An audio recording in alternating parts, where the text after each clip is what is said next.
네, 여러분 반갑습니다. 저 뉴질랜드 은총교회를 심무하는 장지헌 목사라고 합니다. 저를 기억하십니까? 제가 딱 3년 전에 바로 이 시간에 와서 말씀을 전했는데 제가 좀 여기서 비행기 타고 한 12시간 정도 가야 되는 그러한 곳에 있다 보니까 좋은 일이 있어서는 별로 못 오게 됩니다. 그래서 3년 전에는 저희 아버님께서 먼저 소천하셔서 또 이제 제가 또 장남이니까 오게 되었고, 또 이번에는 저희 할머님께서 소천을 하셨기 때문에 또 제가 장손이니까 또 와서 꼭 자리를 지켜야 했기 때문에 왔습니다. 저희 할머님은 102살로 돌아가셨습니다. 그래서 도봉구에서 최고령자, 그래서 도봉구가 아마 이제 평균 연령이 좀 많이 낮아지지 않았을까 그런 생각이 드는데요.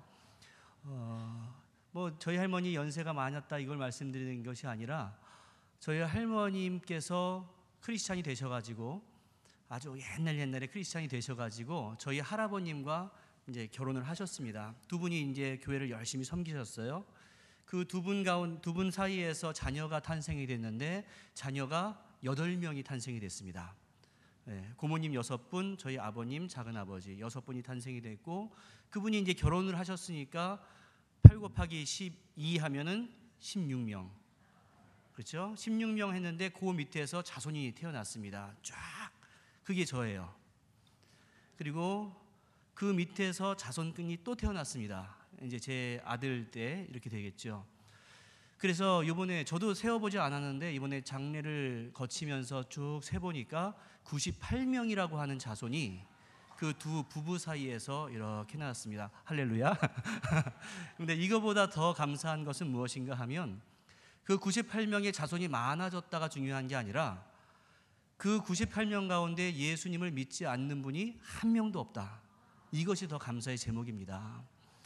제가 이것이 여러분들에게 또한 위로가 되고 격려가 되었으면 좋겠습니다. 성도들 가운데서 혹시나 예수님을 영접한 지 1세대가 되었기 때문에 바로 내 대에서 예수를 믿었기 때문에 그것으로 말미암아서 때로는 핍박이 있을 수도 있고 남편에게 이해를 받지 못할 수도 있고 또 여러 가지 환난 가운데 있는 가정이 있을 수도 있지만 과거에 우리 조상들도 어느 때인가 한번 그런 핍박이 있었기 때문에 오늘 우리가 있는 거 아니겠어요? 그것을 생각하시고 여러분들 지금도 신앙 가운데 혹시나 갈등과 어려움이 있거나 그런 분들 열심히 기도하고 인내하신다면 나중에 여러분들 다음 때에서 또 후손이 바로 그대의 우리 어르신이 주님을 영접했기 때문에 우리의 가정이 이렇게 놀라운 영적인 축복을 얻을 수 있었다, 이러한 간증을 할 때가 분명히 있을 줄 믿습니다. 그리고 여기 앉아 계신 어르신들도 많이 계신데 장수하시고 또 계신다는 것 자체가 바로 후손들에게는 힘이 되기 때문에 기도 많이 해주시고 영육간의 풍성한 삶을 누리시다가 또 주무시듯이 주님을 만나고 그러한 놀라운 영육간의 축복이 있기를 주님의 이름으로 간절히 부탁을 드립니다. 우리가 학생들에게 물어봅니다. 아무개야 너 공부 잘하냐? 이렇게 물어보면 아이들이 대답합니다. 아니요, 저 공부 못해요. 그 공부 못한다라고 하면은 성적이 좋다는 말입니까? 성적이 좋지 않다는 말입니까? 좋지 않다는 말이죠. 그래서 그런데 그 말을 들으면서 이 말은 좀 뭔가가 문제가 있는 말이다, 언어적으로 볼 때 좀 문제가 있다, 이러한 생각을 해보게 됐어요. 내가 열심히 막 공부하려고 하는데 누군가가 너 공부하지 마 이렇게 했다면 나 공부 못해요 이렇게 말할 수 있겠지만 별로 공부하려고 노력도 하지 않으면서 너 공부 잘하냐? 그러면 아니요, 저 공부 못해요 이렇게 말한다는 건 좀 앞뒤가 안 맞는 말 같습니다. 그 의미가 무엇인지는 알지만 언어적으로 볼 때 뭐 그렇다라는 말씀이죠. 여러분, 신앙도 마찬가지입니다. 우리가 기도할 때 간혹 이러한 기도를 합니다. 하나님, 내가 마음은 원이로되 육신이 연약해서 한 주간도 주님의 뜻대로 살지 못했습니다. 합니까? 안 합니까? 가끔 이런 말을 제가 있는 교회에서는 많이들 해요. 근데 전 그렇게 기도하지 말라고 하죠. 왜 그러냐면 그 말을 하게 된 배경이 무엇인가 하면 마음은 원이로되 육신이 연약하여, 이것은 누가 한 말이냐면 예수님께서 하신 말씀입니다. 예수님께서 이제 내일이면 십자가에 달려 돌아가시고 바로 오늘이면 잡히시는 그날에 겟세마나에 올라가서 열심히 땀방울이 핏방울이 될 정도로 열심히 기도하시고서 밑에 와봤더니 제자들은 무엇을 하고 있습니까? 자고 있어요. 속이 탔습니다. 그래가지고 하지만 그들을 나무라기도 하는 의미에서 또한 측은히 여기는 그러한 마음 가운데서 베드로에게 베드로야, 네가 마음은 원이로되 육신이 연약하구나, 이렇게 예수님께서 그 사람을 격려하고 또 그 사람을 측은히 여기기 위해서 하는 말씀이 네가 마음은 원이로되 육신이 연약하여, 이거였는데 오늘 우리는 나 자신에 대해서 스스로 마음은 원이로되 육신이 연약하여 스스로를 변명하는데 그런 말을 간혹 사용하지 않나, 이러한 생각을 해봅니다. 여러분들, 우리 자녀들이 있습니다. 우리의 자녀들이 있는데 공부를 하는 줄 알고 방문을 열었더니 열심히 공부하다가 지쳐서 엎드려 자고 있습니다. 침도 좀 흘러 있었을 것이고, 그럴 때는 부모의 마음이 얼마나 안 좋습니까? 야, 참 안쓰럽다 하면서 잠깐이라도 눈을 붙이게 해줘야지, 그러한 마음을 가지고 옆에 있는 담요도 덮어서 이렇게 덮어주기도 할 터인데, 우리 아이가 밤새도록 컴퓨터 게임 한 걸 알고 있어요. 밤새도록 컴퓨터 게임을 하고 있다가 아유, 이제는 끝났나 하고서 문을 좀 열어봤더니 컴퓨터 게임에 지쳐가지고 자고 있어요. 아무개야, 좀 공부 좀 해야지, 이렇게 말하니까 아이는 뭐라고 말합니까? 아빠, 내가 공부하고자 하는 마음은 원이지만 안 따라줘요. 이렇게 말하면 여러분들이 그 아이를 보면서 아유, 측은하다, 이런 생각이 들겠습니까? 아니면 약이 오르겠습니까? 예, 측은한 마음 하나도 안 생기죠. 그냥 꿀밤 한 대 주고 싶은 그러한 마음이 아마 생길 겁니다. 여러분들, 그런데 제가 왜 이런 말씀을 드리는가 하면, 믿음이라고 하는 신앙 생활에 있어서 이러한 모습이 바로 우리의 모습이다라는 그러한 말씀입니다. 목회자가 묵상하고 기도하는 가운데 성도들에게 이렇게 하는 것이 참 좋겠습니다, 이것이 하나님의 뜻에 합당합니다라고 권면하면 뭐라고 답을 하냐면, 목사님, 제가 아직 믿음이 부족해서요, 이렇게 말을 합니다. 믿음이라고 하는 아주 좋은 단어, 거룩하고 경건한 단어를 사용하고 있지만 내가 아직 믿음이 부족해서요, 이런 말을 할 때는 하겠다는 겁니까? 안 하겠다는 겁니까? 한번 말씀해 보세요. 하겠다는 거예요? 안 하겠다는 거예요? 안 하겠다는 거죠. 신앙의 삶을 살기 위해서 내가 철저하게 노력을 별로 해보지도 않아 놓고, 뭐 열심히 사는 분에게는 제가 감사드리지만 별로 노력을 해보지도 않아 놓고, 나는 믿음이 이 정도밖에 되지 않는다, 나는 믿음이 없다라고서 미리 생각을 하게 되면, 그리고 한계를 딱 지어놓게 되면 자기가 하나님의 뜻에 대해서 불순종하는 것에 대해서 자신을 합리화시켜버리는 그러한 잘못을 하게 됩니다.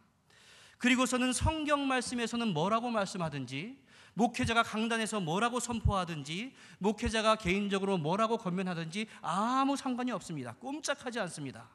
나는 믿음이 이 정도인데 뭐, 이렇게 자기의 믿음의 한계를 져서 그거는 순종하지 않는 이유를 믿음이라고 하는 거룩한 언어를 사용해서 우리가 거부한다라는 그러한 말씀입니다. 여러분, 누가 믿음을 갖지 못하게 하는 것도 아닌데 왜 믿음이 성장하지 않습니까? 혹시나 여러분들이 믿음의 성장을 위해서 별로 노력도 하지 않으면서도 나는 믿음이 부족해서요, 이런 말을 우리가 쉽게 하는 것 아닌가, 이러한 질문을 여러분들에게 해보고 싶습니다. 여러분들, 분명히 말씀드리지만 믿음이라고 하는 것은 누가 여러분에게 성장을 시켜주지 않습니다. 여러분들이 성장할 수 있도록 교회에서 도와주고 여러 가지 프로그램을 마련해서 여러분들을 서포트를 할 수 있을지언정, 믿음이라고 하는 것을 딱 만들어가지고 여러분들의 마음에 심어 넣어주지 않습니다. 열심히 말씀의 자리에 와야 믿음이 성장하는 것이고, 열심히 내가 시간을 내서 기도해야 믿음이 성장하는 것이지, 나는 가만히 있으면서 별 노력을 하지 않는데 어느 날 갑자기 내가 믿음이 성장했다, 이러한 일은 없습니다. 그렇기 때문에 디모데후서에서는 경건에 이르기를 연습하라, 이렇게 말씀하신 것 아니겠어요? 여러분들, 오늘 제가 여러분들에게 소개한 그 본문은 7장부터 읽었는데 이제 저는 한 6장부터 우리가 함께 말씀을 좀 나눴으면 좋겠습니다. 6장을 좀 펴놓으시고 말씀을 들으시면 좋겠는데요, 사사기 6장의 말씀은 이스라엘 백성들이 가장 형편없이 국력이 약했을 때의 이야기입니다. 국력만 약한 것이 아니라 이스라엘 백성들의 영적인 수준도 아주 바닥을 치고 있을 때, 그러한 때의 이야기가 사사기 6장의 이야기고, 아니 사사기 전체의 내용이 바로 그러한 이스라엘이 영적으로 가장 그 절망적인 상황에 있었을 때 그러한 때의 이야기입니다. 이스라엘 백성들은 분명히 하나님의 백성임에도 불구하고 하나님을 섬기기보다는 바알과 아세라라고 하는 당시에 풍요를 준다라고 하는 그러한 우상들을 섬기고 있었습니다. 분명히 하나님의 인도함을 받아서 출애굽한 이스라엘 백성들, 하나님의 인도하심을 받아서 40년 동안 광야의 삶을 살아갔던 백성들, 하나님의 은총 가운데 가나안 땅에 정착했던 그 이스라엘 백성들인데 왜 그러한 백성들이 바알과 아세라를 섬기게 되었는가? 이것은 당시의 사회적인 문화와 좀 관련이 있습니다. 출애굽을 한 이스라엘 백성들이 이제 우여곡절 끝에 가나안 땅에 도착합니다.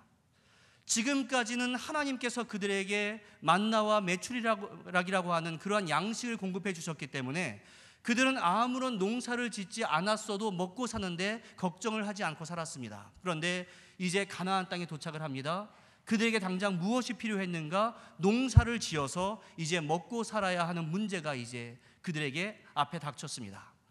그래서 그들이 농사를 시작합니다. 그래서 농사를 쫙 졌는데 수확을 할 때 보니까 우리는 하나님의 백성이니까 좋은 수확이 있겠지라고 기대를 했는데 가나안 사람들, 그곳에 있었던 이방 본토 사람들의 농사의 결과물과 우리 농사의 결과물을 보니까 누가 농사가 잘 되었을까요? 이스라엘 백성들이 농사가 잘 되었을까요? 가나안 사람들의 농사가 잘 되었을까요? 가나안 사람들의 농사가 잘 됐습니다. 왜 그랬을까요? 가나안 사람들은 원래 거기서 농사 지었던 사람이고 이스라엘 백성들은 40년 동안 그냥 광야 헤매다가 와가지고 농사 초보자예요. 뭐 제가 갑자기 귀농해가지고 농사 짓는다고 해서 하루아침에 농사가 잘 되는 것 아니지 않겠습니까? 똑같은 원리입니다. 그런데 이스라엘 백성들이 자기의 처지와 상황에 대해서는 별로 고민하지 않고 저 이방 가나안 사람들과 우리의 차이점이 무엇인가 이거에 대해서 한번 보니까 이것이다. 가나안 사람들은 바알과 아세라라는 풍요의 신을 섬기고 있고 우리는 여호와 하나님이라고 하는 신을 섬기고 있구나. 여호와라고 하는 신은 광야에서의 신이지 이곳에서 우리들에게 풍요로움을 주는 신이 아니구나. 그래, 우리는 이제부터 바알과 아세라를 섬겨야겠다. 이러한 마음을 가지고 그들의 모든 마음을 다 바알과 아세라에게 빼앗겨서 이제 살게 되었습니다. 마치 오늘날 이 땅을 살아가는 우리들이 신앙을 가지고 있다고 하면서 주일날, 3일, 수요일날 함께 와서 예배를 드리고는 있다고 하면서 이 세상의 부와 명예라고 하는 것에 우리의 온 마음이 다 빼앗겨서 우리가 주일이면 예배를 드리지만 세상에서는 신앙대로 살아서는 안 돼. 말씀대로 살아서는 손해볼 수밖에 없어. 이러한 마음을 가지고 살아가는 것과 별반 차이가 없습니다. 이제 그런 이스라엘에게 분노하신 하나님께서는 그 옆에 있었던 미디안이라고 하는 그러한 민족을 일으키셔서 이스라엘을 징계하십니다.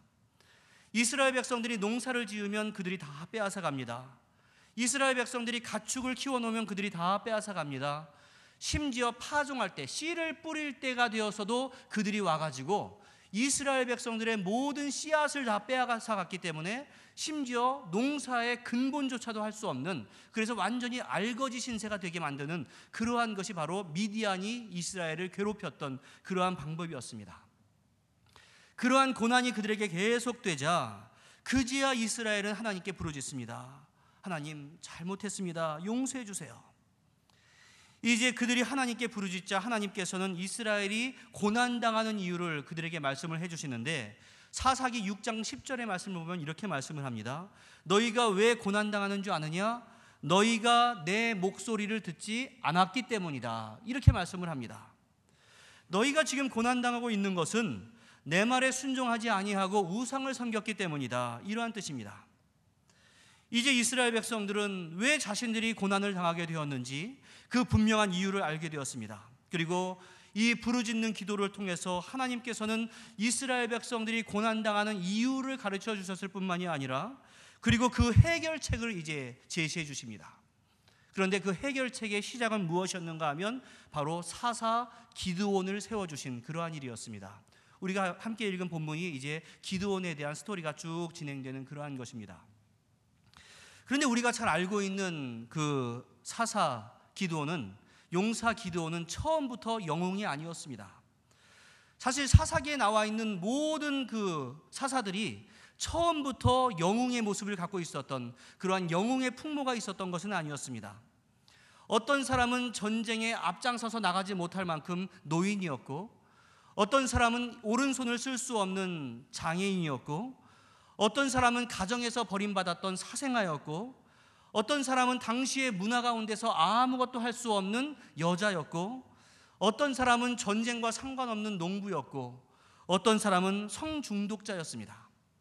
당시의 평균의 기준을 가지고 그 사람을 바라볼 때도 전쟁에 나가기에는 평균에 많이 떨어지는 미다리들이 바로 사사들이었습니다. 그런데 하나님께서는 그 연약한 사람들을 들어서 하나님의 일을 맡기십니다. 그 이유는 무엇인지 아십니까? 바로 하나님의 백성들의 역사는, 하나님의 역사라고 하는 것은 인간의 능력을 통해서 이루어지는 것이 아니라, 따라서 인간은 하나님만을 의지해야지 자신의 힘만을 의지해서는 안 된다라는 것을 가르쳐 주시기 위해서 하나님은 당시의 평균보다 훨씬 더 모자르는 사람을 택하셔서 당시의 이스라엘 백성들의 리더를 삼으시고 그들을 이방인들의 어려움 가운데서 해방시킬 수 있도록 하나님께서는 그들에게 사사의 권한을 부여하셨던 것입니다. 이것을 보니까 사사들은 처음부터 영웅이었던 것이 아니라 하나님께서 만들어주셨던 그러한 영웅이었습니다. 사실 기드온도 미디안 사람들을 피해가지고 몰래 숨어가지고 타작을 할 정도로 겁이 많은 겁쟁이였습니다. 하지만 하나님께서 그를 쓰시고자 할 때 그에게 사자를 보내셔서 이렇게 선언하십니다. 사사기 6장 12절에서 큰 용사여 여호와께서 너와 함께 계시도다, 이렇게 말씀을 합니다.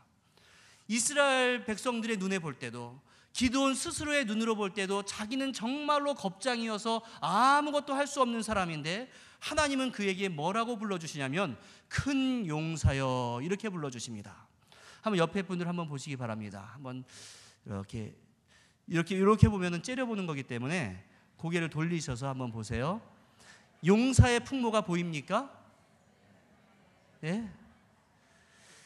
죄송스럽지만 제가 여러분을 볼 때 용사의 풍모가 별로 안 보입니다. 여러분을 통해서 무슨 한국 교회가 개혁될 것 같지도 않고, 여러분을 통해서 무슨 세계 교회가 변혁될 것 같지도 않고, 하나님의 큰 역사가 일어날 것 같지도 않습니다. 제 눈에 볼 때는. 그렇지만 하나님 눈에 볼 땐 그렇지 않습니다. 그러니까 옆에 있는 분 손을 따뜻하게 잡아주시고 한번 말씀 좀 해주십시오. 하나님은 당신을 큰 용사로 생각하십니다. 할렐루야. 제가 조금 전에 말씀드렸던 저희 할머니 있잖아요. 102살에 돌아가신 우리 할머님께서 항상 입에 달고 계셨던 말씀이 뭐냐면 7, 80 한창적에, 이런 말이 있었습니다. 여러분들 여기 가운데서 7, 80 한창적이신 분이 많이 계시잖아요. 아유, 내가 늙었는데 뭐 하겠어? 아닙니다. 여러분들, 하나님께서 나는 못한다고 해도 하나님은 여러분들을 통해서 갖고 계신 엄청난 꿈과 비전이 있을 줄 믿습니다. 그렇기 때문에 내 눈에 나는 별거 아니어도 하나님은 여러분들을 큰 용사로 여겨주심을 믿으시길 바랍니다. 그러니까 절대로 기죽어 살지 마시고 항상 어깨 딱 펴시고 나는 하나님의 용사야, 이런 생각을 갖고 살아가기를 다시 한번 부탁을 드립니다. 자, 하나님께서 넌 큰 용사다, 이렇게 말씀해 주셨으면 하나님 감사합니다, 내가 하나님의 일을 감당하겠습니다, 이러면 시나리오가 참 좋은데 기도는 뭐라고 말하냐면요, 이렇게 믿음이 없는 대답을 합니다. 하나님이 우리와 함께 하신다면 어찌해서 이러한 모든 일들이 우리에게 닥쳤습니까? 이렇게 당하고만 살고 있는데 하나님께서 우리와 함께 하신다는 그 말을 내가 어떻게 믿을 수 있겠습니까? 이러한 말을 합니다. 마치 우리가 우리의 가정이 어려워지면 하나님, 내가 하나님을 믿는데 왜 우리 가정에 이런 어려움이 생깁니까? 하나님이 함께 하신다고 한다면 왜 내가 이렇게 고생을 해야 합니까? 이러한 고민을 하는 것과 마찬가지입니다. 그래서 지금 기드온은 하나님을 향해서 항의하고 투덜거립니다. 마치 우리의 모든 삶 가운데 어떠한 어려움이 생기면 나 자신을 돌아보지 않고 그것에 대해서 주변 사람들 그리고 하나님을 원망하고 있는 그러한 모습과 똑같습니다. 여러분들, 하나님께서 함께 하신다. 오늘 찬양대 이름이 임마누엘이죠. 바로 임마누엘이라고 하는 것이 하나님께서 우리와 함께 하신다라고 하는 그러한 뜻인데, 뭐 다른 분들 다 그렇겠지만 더욱더 우리 임마누엘 찬양대 여러분들은 하나님께서 함께 하신다는 그러한 신앙 고백을 날마다 하시기를 바랍니다. 그런데 그 임마누엘의 뜻이 무엇인지 아십니까? 근본 의미가 내가 아무것도 하지 않고 가만히 있는데 내 주변에 평화스럽고 아무 일도 일어나지 않는 것, 이것이 하나님께서 함께 하신다, 이것이 아니라 내가 어떠한 일을 당하든지 간에 어떠한 순간에 있다 할지라도 그것을 감당할 수 있는 능력을 나에게 허락하시는 것, 바로 그것이 하나님께서 함께 하신다라고 하는 것의 의미입니다. 그리고 그것을 내가 믿고 하나님을 의지하면서 살아가는 것, 그것을 바로 우리는 믿음 생활이라고 합니다. 교회에서 우리가 가져야 할 덕목 가운데 세 가지가 믿음과 소망과 사랑입니다. 믿음 눈에 보입니까? 안 보입니까? 안 보입니다. 소망 보입니까? 안 보입니까? 안 보입니다. 사랑 보입니까? 안 보입니까? 안 보입니다. 그렇지만 믿음이라고 하는 것은 역사로 드러나게 되어 있고, 사랑이라고 하는 것은 수고로 드러나게 되어 있고, 소망이라고 하는 것은 인내로 드러나게 되어 있습니다. 그래서 우리가 믿음, 소망, 사랑이라고 하는 것은 보이지는 않지만 그러한 삶의 열매들을 보면서 야, 이 사람이 정말로 믿음의 사람이구나, 이 사람이 소망의 사람이구나, 이 사람이 사랑의 사람이구나, 이런 것을 알 수 있게 되는 것이고, 그러한 데살로니가 교회 사람들을 보면서 사도 바울은 너희가 그런 것을 보니까 너희가 택한 사람인 것을 내가 분명히 알겠구나, 이렇게 말할 정도로 신앙 생활이라고 하는 것은 굉장히 중요합니다. 그런데 여러분들, 우리는 삶 가운데 있어서 내게 아무런 어려움이 없는 것, 이것이 바로 하나님의 동행이다라고 얼마나 많이들 생각하면서 살아갑니까? 사사기 6장 14절의 말씀을 보면 하나님께서 말씀을 합니다. 너는 가서 이 너의 힘으로 이스라엘을 미디안의 손에서 구원하라. 누구의 힘으로?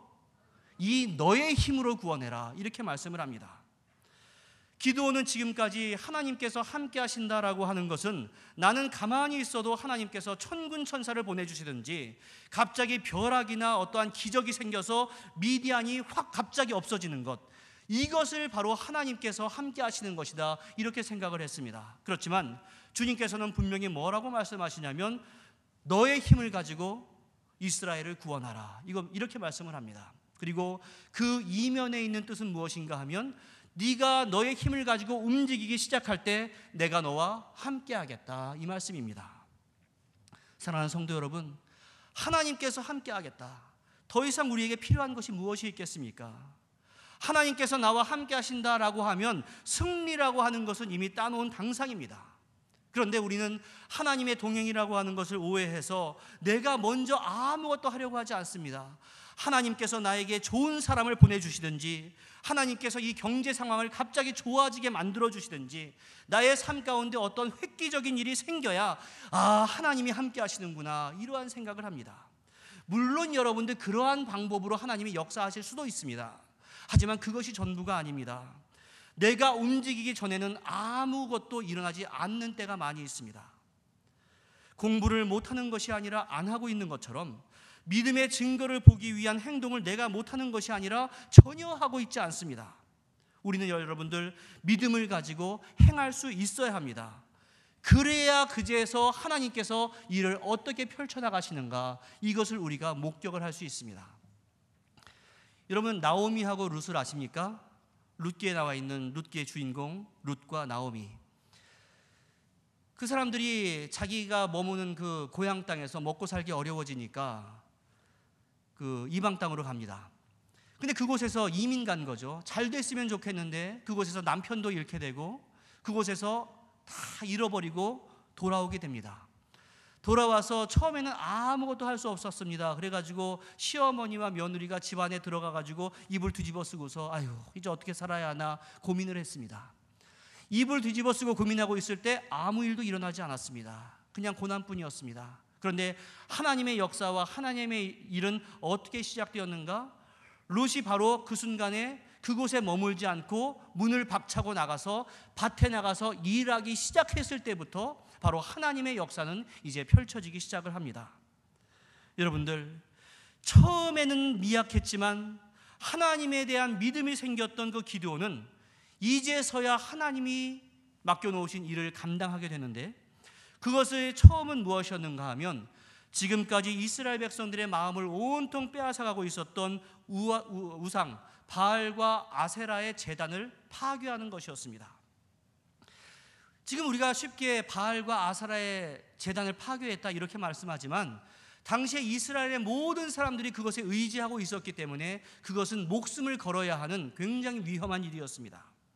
그것은 사실 그 기드온에게 있어서 하나님, 내가 더 이상은 물질과 풍요에 의지하지 않고 하나님만을 바라보며 살아가겠습니다. 이러한 신앙과 의지의 표현이었습니다. 사랑하는 성도 여러분, 신앙이라고 하는 것은 용기입니다. 주님의 뜻인 것을 내가 분명히 알고 있었음에도 불구하고 지금까지 엄두를 내지 못하고 있었던 일, 주님께서 기뻐하시는 것이 무엇인지 분명히 알고 있었음에도 불구하고 내가 고치려고 하지 않았던 일, 주님께서 싫어하는 것 분명히 알고 있었음에도 불구하고 내가 스탑하지 않고 있었던 일, 그러한 일을 이제는 주님을 의지하면서 용기 내서 행하는 것, 바로 이것이 우리의 믿음 생활입니다. 이리저리 다 맞춰본 다음에 승산이 있으면 하고 승산이 없으면 하나님의 뜻임에도 불구하고 포기해버렸던 일, 그런 것은 신앙이 아닙니다. 바알의 제단을 파괴하면 자기의 민족 가운데서 어떠한 보복이 있을지 기드온이 몰랐을 리가 없습니다.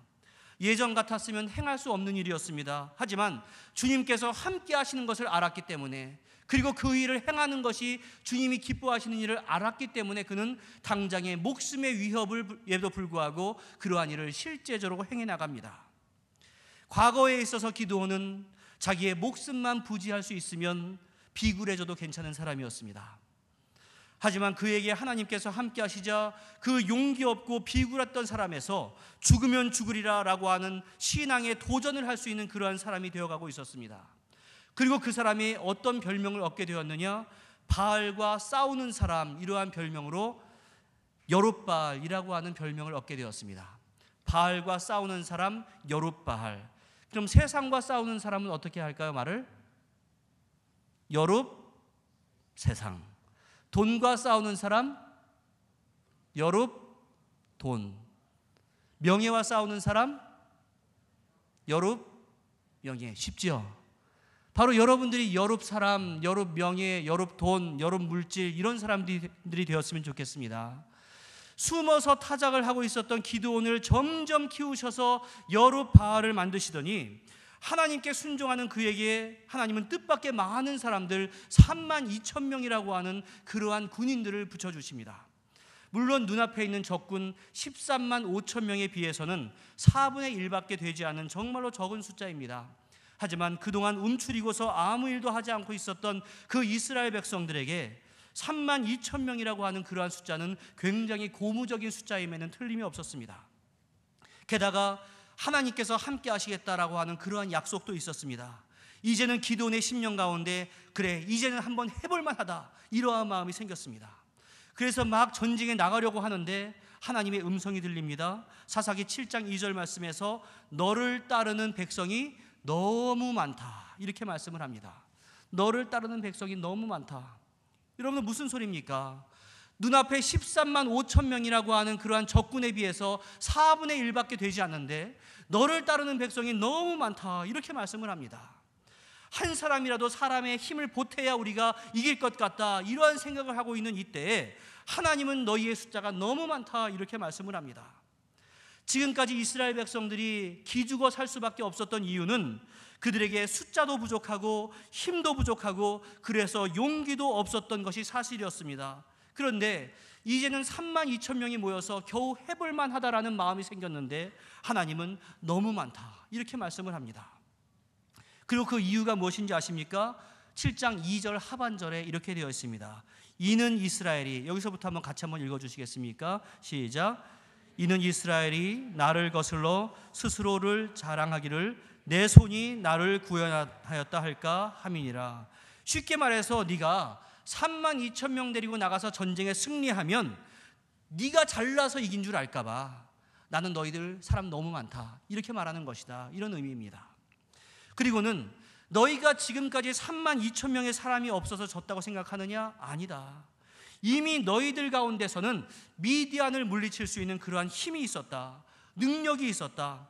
단지 지금까지 너희가 눈에 보이는 우상만 의지했지 눈에 보이지 않는 하나님을 믿는 믿음이 없었기 때문이다. 이것을 가르쳐주고 계시는 겁니다. 너희는 너희의 능력을 따라서 살아가는 민족이 아니라 하나님을 믿고 의지할 때만 살아가고 승리할 수 있는 민족이다. 이것을 가르치고 싶으셨습니다.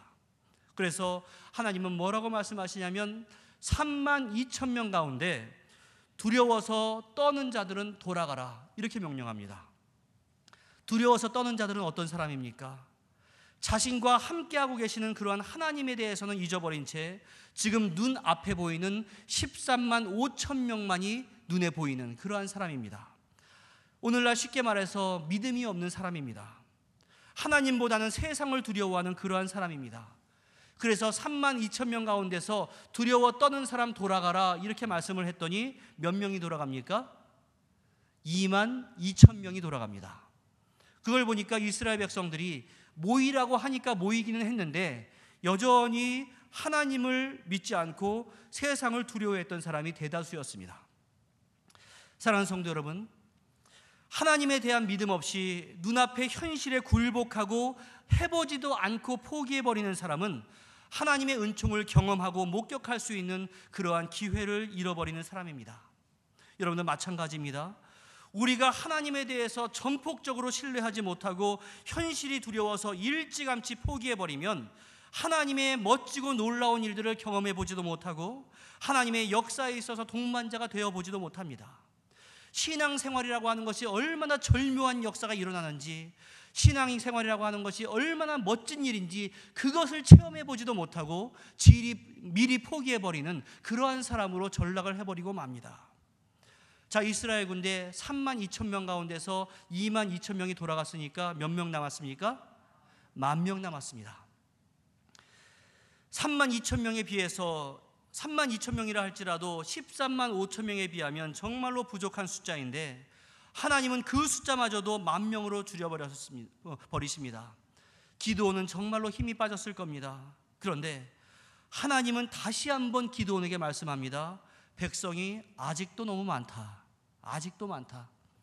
말도 안 되는 소리입니다. 13만 5천 명이라고 하는 대군 앞에서 10,000명이 지금 서 있는데 뭐가 많습니까? 하지만 하나님은 아주 철저하신 하나님이셨습니다. 이스라엘 백성들이 더 이상 스스로를 의지할래야 의지할 수 없을 만큼 아주 소수의 군대만을 남겨놓으셨습니다.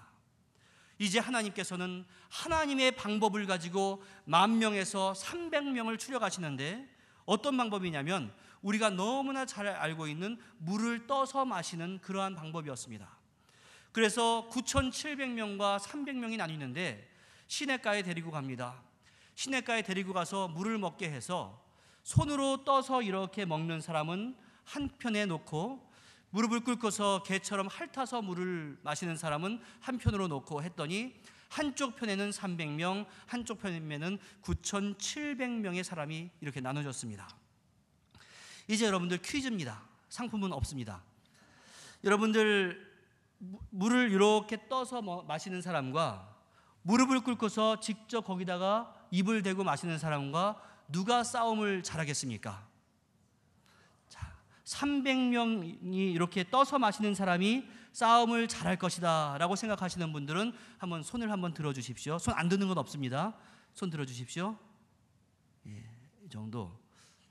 그리고 무릎을 꿇고서 허겁지겁 마시는 사람이 싸움을 잘할 것이다 생각하시는 분 한번 손 들어주십시오. 네. 네, 손 내려주십시오. 그럼 다수결로 300명으로 할까요? 예. 여러분 결론을 알고 있으니까 이렇게 말씀을 하시죠. 제가 또 다른 질문을 해볼게요. 저는 야구를 좋아하거든요. 야구를 좋아하는데 그래서 야구 중계를 싹 보면은 그 선수들 대기하는 덕아웃에 이렇게 음료수가 꽂혀 있는 것을 보게 됩니다. 게토레이를 아십니까? 게토레이를 마시는 사람이 야구를 잘할까요? 포카리 스웨트를 마시는 사람이 야구를 잘할까요? 포카리 스웨트라고 생각하시는 분 없어요? 그럼 게토레이라고 생각하시는 분? 왜 그렇죠? 그러면 이것도 저것도 아니네요. 문제가 뭘까요? 게토레이를 마시든 포카리 스웨트를 마시든 전투력과는 아무 상관이 없습니다. 물을 이렇게 마셨더니 갑자기 창을 확 던졌더니 100m가 나가고 무릎을 꿇고 마셨더니 창을 던졌더니 30m만 나가고 이런 것이 아니라는 말씀이죠. 당시 예수님 당시의 유대 역사가 요세푸스라고 하는 사람 이래로 이러한 선별 방법의 원리가 무엇인지 많은 추측이 있어 왔지만 지금까지 의견의 통일은 보지 못하고 있습니다. 13만 5천 명이라고 하는 사람과 싸우는데 사람의 생각이라고 하면 3만 2천 명도 부족했지만 하나님께서 보실 때는 300명이면 충분했습니다. 이것은 하나님께서 함께 하시지 않는다면 3만 2천 명도 부족하지만 하나님께서 함께 하신다고 하면 300명도 절대 부족한 숫자가 아니다, 이러한 의미입니다. 여러분들, 이제부터 이러한 모든 사건들을 우리의 삶과 한번 적용을 해보도록 하겠습니다. 여러분들의 인생을 한번 쫙 돌아보십시오. 여러분들의 자녀에 대한 기도 제목을 한번 돌아보십시오. 우리의 인생은 지금까지 숫자 싸움으로만 여겨졌습니다. 오늘 설교 제목이 뭡니까? 숫자에 의지하지 않는 삶, 이것입니다. 왜 제가 굳이 숫자라고 썼냐면 제가 설교 준비를 하면서 저희 어머니가 이제 60대시거든요. 그래서 어머니 스펙이란 말을 아세요? 이렇게 물어봤더니 스펙이 뭐냐? 이러시더라고요. 그래서 스펙을 저는 쓰고 싶었는데 스펙 대신에 숫자라는 말로 제가 바꿔서 설교 제목을 했습니다. 그래서 스펙이란 말이 뭔지 아시는 분들은 그냥 스펙으로 들으시면 되고, 스펙이 뭐야? 영어인데 모르시는 분들은 그냥 숫자 이렇게 생각하고 들으시면 됩니다. 자, 다시 한번. 오늘날 우리까지 모든 인생들은 우리의 삶이 숫자 싸움으로 여겼습니다. 내 뒤에서 도와주는 배경이 없으면 아무것도 못하는 줄 알고 살아왔고, 내 주머니에 돈이 없으면 아무것도 못하는 줄 알고 살아왔고, 무엇이든지 크고 많아야, 많이 가지고 있어야 힘을 쓴다, 이렇게 우리는 그러한 생각을 가지면서 살아왔습니다. 그래서 우리가 모든 삶 가운데 많은 것 갖기, 또 스펙 쌓기에 우리의 모든 삶의 혈안이 되어가지고 살아가고 있습니다. 그리고 내가 많은 것을 갖추게 되었을 때 우리 하나님께서는 그러한 인생을 성공과 행복으로 이끌어간다, 이렇게 우리는 믿고 지금까지 살아왔습니다. 이스라엘도 기드온도 지금까지는 아무것도 없다라는 생각, 우리에게는 능력이 없다라고 하는 생각, 그러한 생각 때문에 꼼짝 못하고 이방 민족에게 당하고만 살아왔습니다. 그런데 이제서야 하나님께서 그들에게 깨달음을 주십니다. 너 왜 아무것도 없다라고 생각을 하느냐? 나 여호와가 너와 함께하고 있지 않느냐? 너 이제 알았느냐? 그러한 가르침을 우리 주님께서는 기드온에게 주십니다. 여러분들, 분명히 말씀드리지만 우리의 인생은 숫자 싸움이 아닙니다. 내가 하나님을 믿고 의지하느냐, 다시 말해서 하나님을 믿느냐 믿지 못하느냐의 싸움입니다. 내가 하나님을 전폭적으로 믿느냐, 하나님을 일부분으로 믿느냐, 이러한 싸움입니다. 우리가 세상의 숫자와 스펙에 신경 쓰느라 임마누엘의 하나님을 놓치게 되면, 그래서 하나님을 잊어버리고 돈 모아두기, 내 실력 쌓기, 내 사람 만들기, 이런 것에만 집착하게 된다면 하나님은 나의 그러한 모든 것을 보면서 너는 가진 것이 너무 많다, 이렇게 여기실지도 모릅니다. 너 그것 모으기 때문에 하나님을 잊어버리냐? 안 된다. 너 돈 때문에 하나님 잊어버리느냐? 안 된다. 너 토익 시험 몇 점 때문에 하나님 잊어버리느냐? 안 된다. 대학 수능 때문에 하나님 잊어버리느냐? 안 된다. 이렇게 말씀을 하십니다. 여러분들이 잘 알고 있는 사도 바울도 정말로 세상 사람들의 기준으로 볼 때는 너무나 좋은 조건을 가지고 있었지만 그는 자신의 그러한 모든 조건들을 하나님의 일을 함에 있어서는 배설물과 같이 여긴다, 똥과 같이 여긴다, 이렇게 말할 정도로 그것에 대해서 하나님에 집중해야 하는데 방해가 된다면 그것을 그냥 무가치하게 여겼습니다. 여러분들, 많이 가져야 좋습니까? 안 좋습니까? 많이 가져야 좋다, 이것은 세상의 상식입니다. 여러분들이 굳이 예수 안 믿어도 교회에 나와서 신앙생활 안 해도 그런 생각은 가질 수 있고 그렇게 살아갈 수 있습니다. 하지만 온통 그것에 마음에 빼앗기는 그러한 사람들은 임마누엘의 하나님, 함께 하시는 하나님의 무한한 능력을 맛볼 수 없는 사람입니다. 하나님의 도움을 구할 수 있는 사람은 하나님의 자녀만이 가질 수 있는 놀랍고 위대한 특권이기 때문에 그렇습니다. 오늘 하나님이 우리들에게 원하시는 것은 더 많은 재물도 아닙니다. 더 많은 지식도 아닙니다. 더 많은 배경이 되어줄 만한 그러한 사람들도 아닙니다. 하나님께서 세상 사람들이 알지 못하는 비밀 병기를 우리에게만 허락해 주셨는데, 그것은 임마누엘의 하나님께서 세상 끝날까지 우리와 함께 하신다라고 하는 그러한 약속입니다. 할렐루야. 그러한 엄청난 약속을 가지고 있는 우리가 하나님은 잊어버리고 딴 것에만 집중해서 살고 있다면 얼마나 그것이 답답한 일이겠습니까? 다시 한번 우리가 명심할 것은 우리의 싸움은 숫자 싸움이 아닙니다. 하지만 사탄은 지속적으로 우리에게 숫자, 돈, 그런 문제를 부각시키면서 너는 여전히 없다, 부족하다, 안 된다, 못한다, 이러한 소리만 나오게 만들 것입니다. 그리고 나보다 더 많이 가진 사람과 비교하게 하면서 사람들 사이에는 갈등을 조장할 것이고 내 마음속에는 더 많이 갖고 싶어하는 그러한 욕망을 채워넣을 것입니다. 그리고 그러한 숫자와 스펙을 쌓기 위해서 하나님을 멀리하게 만들 겁니다. 어쩌면 사탄이 쓰고 있는 그러한 전술은 무엇인가 하면 하나님을 잊어버렸을 때 나에게 더 많은 돈을 줌으로 인해서 그를 하나님으로부터 떠나가게 만들지도 모릅니다. 하나님을 잊어버리게 되었을 때 세상적으로 볼 때 더 출세하게 만들어 줌으로 인해서 하나님을 믿지 않아도 우리가 살아갈 수 있을 정도로 우리를 만들어 놓을지도 모릅니다. 축복이 아니라 그것은 절망입니다. 하나님을 잊어버리고 땅의 것을 구하게 하는 것, 그것이 바로 사탄의 전술입니다. 여러분들이 인생을 먼저 살아오셨기 때문에 인생은 내가 원하는 대로 되지 않는다, 여러분들이 잘 알고 있지 않습니까? 원하는 대로 된다면 누가 사업에서 실패할 것이고, 원하는 대로 된다면 세상에서 누가 가난해질 것이고, 원하는 대로 그대로 된다면 누가 건강을 잃겠습니까? 그런데 내 마음대로 안 되는 것을 다 알고 있음에도 불구하고 여전히 우리는 세상에서 숫자의 지배를 받고 살아가고 있고, 그것이 내 당대에서 그치는 것이 아니라 우리 자녀들에게 그대로 물려줘서 자녀들도 하나님보다는 그러한 숫자에 신경 쓰도록 만들어 놓는 것이 오늘날 여러분들 부모의 모습들 아니겠습니까?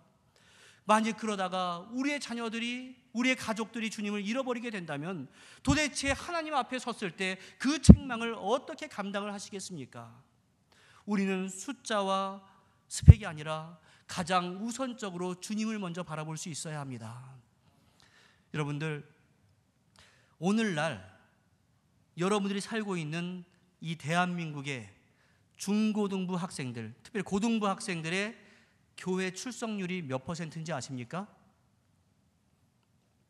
교회마다 편차가 있기 때문에 다를 수 있겠지만 대한예수교 장로회 통합 측에서 낸 그러한 통계입니다.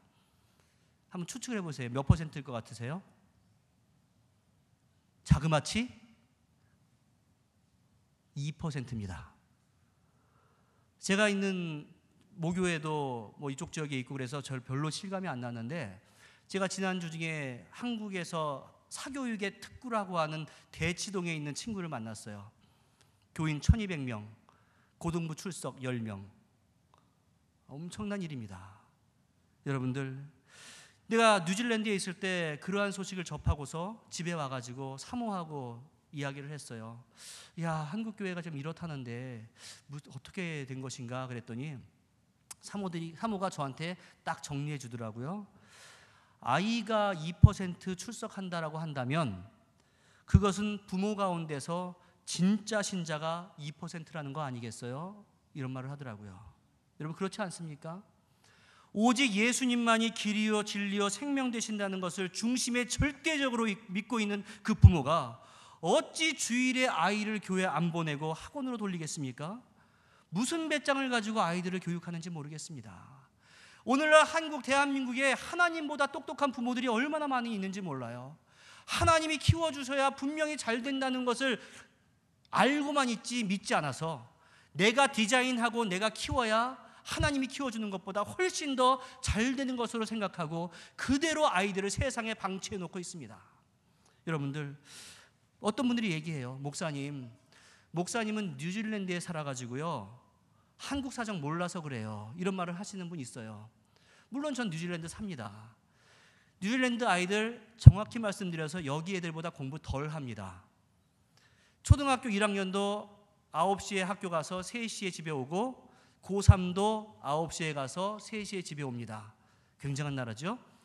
그런데 그건 뉴질랜드 애들 얘기고, 한국 부모, 거기 와 있는 한국 부모들은 그렇지 않습니다. 오죽했으면 한국에 있는 거 다 그냥 청산하고 뉴질랜드에 와 있을 것이고, 오죽했으면은 기러기 생활까지 해가면서 아이들 교육에 신경을 쓰겠습니까? 거기에 있는 부모들도 온통 교육에 다 빠져 있는 그러한 부모들이에요. 그런데 내가 키우는 것보다 주님이 키워주시는 것이 더 복되다는 것을 알기 때문에 열심히 주일 성수하게 하고 열심히 수요예배 참석시킵니다. 여러분들, 그러기 위해서는 용기가 필요합니다. 제가 여러분들에게 촉구하는 것은 용기입니다. 세상이라고 하는 엄청난 거대한 물결이 흘러가고 있기 때문에 거기에 배를 띄우는 것이 훨씬 수월하게 갈 수 있지만 한번 거기에서 벗어나는 용기를 한번 여러분들에게 부탁을 하고 싶습니다. 해볼 때, 그러한 일을 한번 시도해 볼 때 내가 예측하지도 못했던 엄청난 놀라운 역사, 내가 계획했던 정말로 아름다운 일들이 우리의 가정과 우리의 자녀들에게 이루어집니다. 하지만 세상과 그대로 흘려보냈을 때는 아무런 일도 생기지 않고 그 아이들이 대학교에 올라가서 더 이상 통제가 되지 않을 때는 그 아이들은 이제 하나님의 자녀가 아니라 세상의 자녀로 살아갈 수밖에 없는 그러한 불행한 일을 맞이하게 됩니다. 한번 여러분들 용기 한번 내보십시오. 주일 성수하지 않고 내가 아둥바둥 살아야 먹고 살게 해주시는 그러한 하나님이시겠습니까? 그렇지 않습니다. 예배마저도 드리지 않고 공부해야 행복한 인생을 살게 해주시는 그러한 하나님이시겠습니까? 그렇지 않습니다. 제가 지금까지 성경 말씀 가운데 묵상하고 짧은 인생이지만 지금까지 내가 경험해왔던 그러한 인생, 책을 통해서 만났던 수많은 신앙의 선배들, 많은 사람들의 그러한 삶을 보면서 내가 지금까지 체험하고 믿고 이해하고 의지했던 우리 하나님은 그러한 하나님이 아니셨습니다. 지금은 정말로 이것이 맞나라고 생각했지만 하나님의 뜻에 순종하면서 헌신했을 때 더욱더 그것으로 말미암아서 놀랍고 풍성한 은총을 부어주셨던 그러한 하나님이 내가 지금까지 믿고 있었던 하나님이었습니다. 그 하나님을 여러분들도 동일하게 경험할 수 있기를 간절히 부탁을 드립니다. 공부 못하는 사람 없습니다. 안 하는 것이지. 믿음을 구하지 못할 사람 없습니다. 구하지 않는 것이지.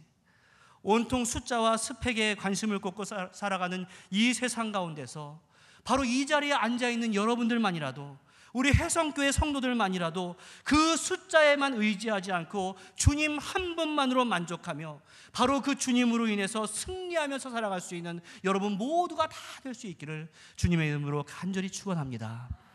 기도하겠습니다. 사랑의 아버지 하나님, 아무것도 없어서 움직이지도 않았던 그러한 기도원을 봅니다. 하나님께서 항상 함께 하신다라고 약속하셨음에도 불구하고 그것을 기억하지 못하고 세상의 눈을 돌렸던 기도원의 모습이 있었습니다. 하지만 주여, 그 기도원의 모습만 보이는 것이 아니라 그 가운데서 나의 모습을 발견하기를 원합니다. 입술로는 하나님을 믿는다고 하면서 하나님을, 예수님을 나의 구주라고 고백을 하면서 삶 가운데서는 그를 주로 인정하지 못하고 내가 필요할 때 나를 도와주는 비서로 여기지 않았는지 생각을 해보게 됩니다. 주여, 참여할 수밖에 없습니다. 이 심령을 주장하여